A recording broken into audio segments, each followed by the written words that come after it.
큰 꿈을 안고 전원주택으로 이사했지만 울면서 돌아오는 사람들이 많습니다. 본인이 원해서 간 것인데도 불구하고 1년도 채 버티지 못하고 돌아오는 분들이 실제로 많습니다.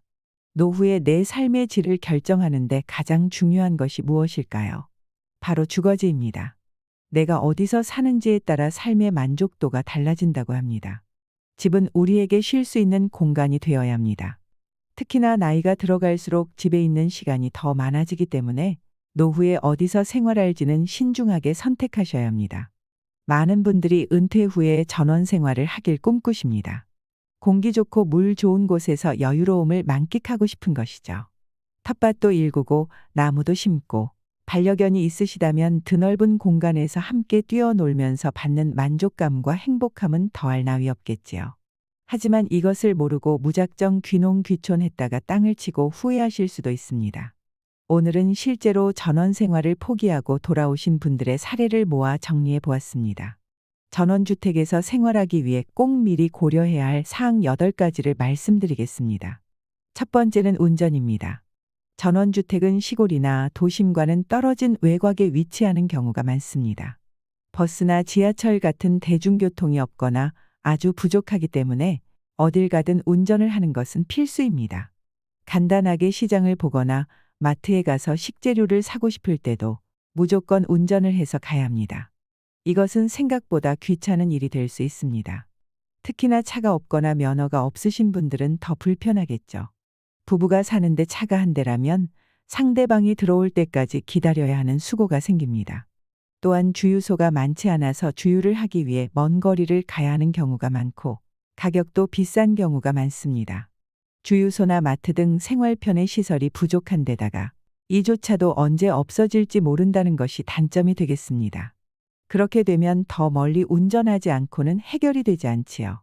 또한 평소에 배달 음식을 즐겨 드시는 분들은 전원주택에 사시면 음식 배달이 잘 안 됩니다. 된다고 하더라도 배달비가 너무 비싸서 배보다 배꼽이 큰 경우가 많습니다. 치킨 한 마리 먹는 것도 큰맘 먹고 내가 사와야 먹을 수 있다는 게 정말 불편하지요. 유명 프랜차이즈 치킨은 꿈도 못 꾸고 차로 10분 거리에 일반 치킨집이 있어도 배달해 주지 않는 경우가 많다고 합니다. 적어도 3마리 정도는 시켜야 배달해 준다고 하네요. 치킨집뿐만 아니라 중국집이나 분식집도 마찬가지입니다. 그리고 대부분 가게 문을 일찍 닫아서 배달로 야식을 먹는다는 건 정말 힘든 일이 되어버립니다. 밤에 축구 보면서 치킨에 맥주 드시는 거 좋아하시는 분들 많은데요. 이런 분들은 특히나 괴롭습니다. 두 번째는 곤충과 벌레입니다. 도시와 비교하면 정말 많은 종류의 벌레들이 있습니다. 밤낮 구분 없이 집으로 들어와 마음껏 창문을 열어놓고 살지 못하는 분들이 많습니다. 특히나 농사 짓는 분들이나 축사가 근처에 있으면 파리와 모기가 엄청납니다. 시골에서 사는 게 좋아도 벌레는 도저히 적응이 안 된다는 분들이 많습니다. 내가 편히 쉬려고 들어온 전원주택이 다양한 벌레로 인해서 대자연이 될 수도 있습니다. 여성분들은 특히나 벌레를 극혐하는 분들이 많습니다. 눈앞에서 막 기어다니더라도 당황하지 않고 대처할 만한 강심장이 필요합니다. 심하면 뱀이나 쥐가 나타나는 경우도 있기 때문에 남자분들도 기겁하시는 분들이 많습니다. 아무리 집을 잘 짓는다고 해도 거미나 개미와 파리, 지네 같은 벌레들로부터 익숙해질 자신이 없으시면 전원주택 생활은 진지하게 생각해 보셔야 합니다. 세 번째는 보안과 방범의 문제입니다. 밤늦은 시간에 혼자 있으면 괜히 무서워질 때가 있지 않나요?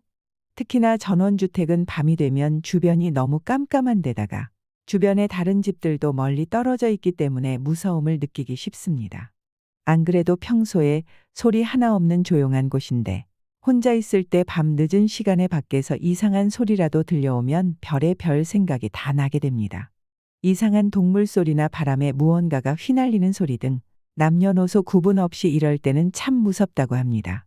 특히 한여름철에는 문도 활짝 열어놓고 자고 싶더라도 전원주택에서는 밤 늦은 시간에 창문을 열고 잔다는 것이 생각보다 힘들 수 있습니다. 실제로 시골집에 강도가 드는 경우도 생긴다고 하니 무서움을 많이 타는 사람은 힘드실 수 있습니다. 네 번째는 냉난방비 문제입니다. 아파트에 비해서 전원주택에 사시는 분들은 비교적 더 넓은 평수에서 살게 됩니다. 또한 천장도 높은 편이기 때문에 여름에는 냉방비가 많이 나오고 겨울에는 난방비가 많이 나온다고 합니다. 특히나 노후에 넉넉한 여유 자금이 없다면 이런 비용은 큰 부담이 될 수 있습니다. 냉난방비 때문에 도저히 못 살겠다 하시는 분들도 많습니다.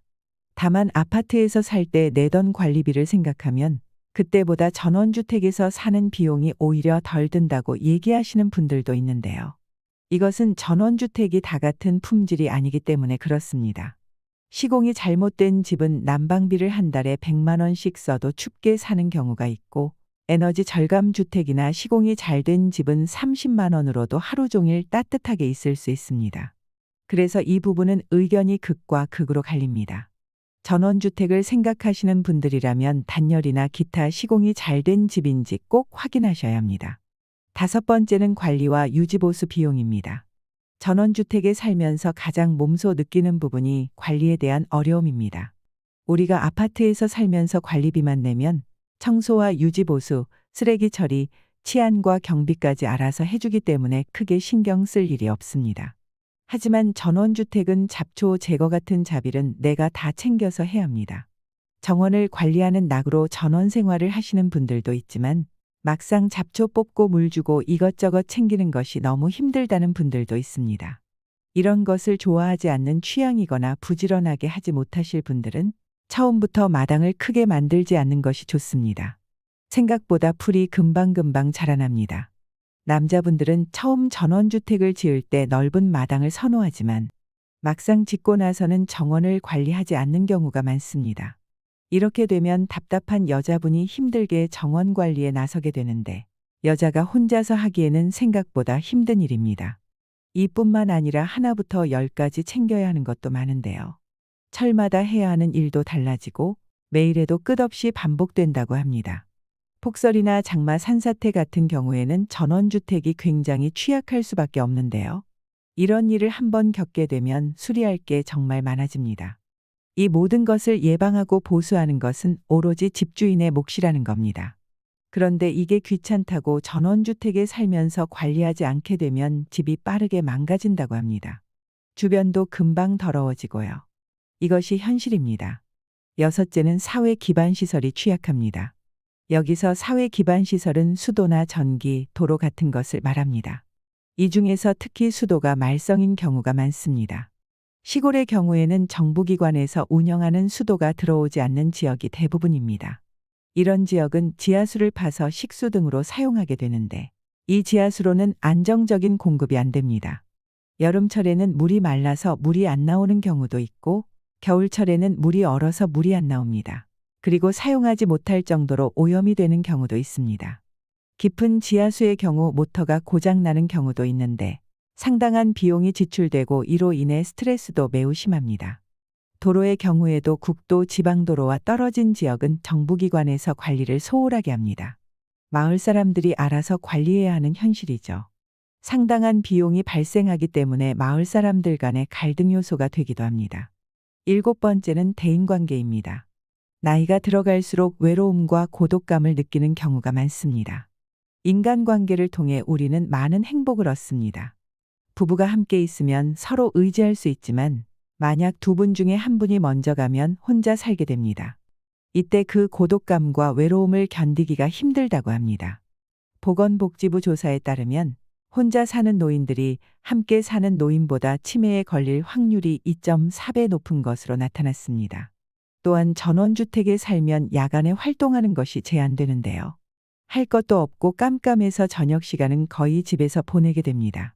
밤이면 친구들 만나서 술 한잔 즐기는 재미가 없습니다. 어쩌다 읍내까지 나가서 술을 먹게 되면 무조건 대리운전을 해야 하는데 시골에서 대리운전비는 상당히 비쌉니다. 이 불편함은 특히 밤이 긴 겨울에 더 심하게 겪게 됩니다. 그리고 전원 생활을 오래 하신 분들이 입을 모아 얘기하시는 게 있는데요. 전원 생활이라는 것이 위에서 이야기했듯이 주로 집에서 생활하기 때문에 옆집이나 동네 사람들과 모른 척하고 살 수는 없습니다. 좋든 싫든 얼굴을 마주치면서 살아가야 하는데요. 사이가 좋으면 괜찮은데 사이가 나빠지면 참 곤란할 수 있습니다. 여덟 번째는 투자 가치입니다. 일반적으로 도시 부동산에 비해 전원주택의 수요는 낮습니다. 그래서 대출이 어려울 수 있고 매각 시 기대 수익률이 낮을 수 있습니다. 또한 전원주택은 유지보수 비용이 비싸거나 지역적인 문제로 인해 임대 수요 또한 낮은 경우가 많습니다. 전원주택의 제일 큰 문제는 살면 살수록 가치가 감가상각된다는 점입니다. 오래된 아파트처럼 재개발이나 재건축이 발생하지 않기 때문에 물가 상승률을 감안하면 집값 상승도 없거나 크지 않다는 게 현실입니다. 막대한 손해를 보고 팔아야 하는 경우도 부지기수지요. 아파트는 재건축, 재개발 기대감으로 제2의 전성기를 맞이하기도 하는데 전원주택은 그런 것을 기대하기가 힘듭니다. 특히나 황금성이 떨어진다는 사실은 아주 큰 단점이 됩니다. 내가 전원주택을 팔고 다시 도심으로 돌아가고 싶어도 전원주택이 팔리지 않는 경우가 참 많습니다.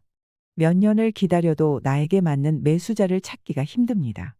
남은 노후 자금을 전원 생활을 하기 위해 전부 투자했다가 노후 파산을 겪는 분들도 많죠. 때문에 큰 돈을 투자해서 전원주택을 직접 짓는 것은 아주 신중하셔야 합니다. 그리고 집값 상승률에 대한 연구조사에서도 집값의 통계치를 보면 서울과 도심의 토지가격 상승률과 지방의 토지가격 상승률은 크게 차이가 납니다. 결국 시간이 지나면 지날수록 투자 가치의 입지는 확실히 불리합니다. 지금까지 전원주택에서 생활하며 후회하는 이유 8가지에 대해서 말씀드렸는데요. 오늘 제가 말씀드린 8가지를 꼭 고려해 보시길 바랍니다. 전원 생활이 괜찮을지 모르겠다면 기간을 두고 직접 살아보시는 것도 방법이 될 수 있습니다. 전원주택을 구입하기 전에 전세로 1년에서 2년 정도 살아보고 사계절을 직접 겪어보시는 겁니다. 찾아보시면 전원주택도 전세가 많이 나와 있습니다. 지내보시면서 나에게 맞는지 몸소 경험해 보시길 추천드립니다. 어떤 선택이든 다 장단점이 있기 마련입니다. 사람마다 다를 수 있고요. 이러한 여러 단점들에도 불구하고 전원 생활을 행복하게 하고 계시는 분들도 분명 많습니다. 단점을 뛰어넘을 만한 장점이 있기 때문이겠죠. 본인에게 맞는 생활 패턴을 가진 집을 구입해서 행복한 노후를 보내시길 바랍니다. 앞으로 은퇴와 노후에 도움이 되는 알찬 정보들을 많이 전해드리겠습니다. 구독과 좋아요, 알림 설정 해두시고 더 좋은 주제로 찾아뵙겠습니다. 이상으로 시니어를 위한 모든 것, 시니어 연구소였습니다.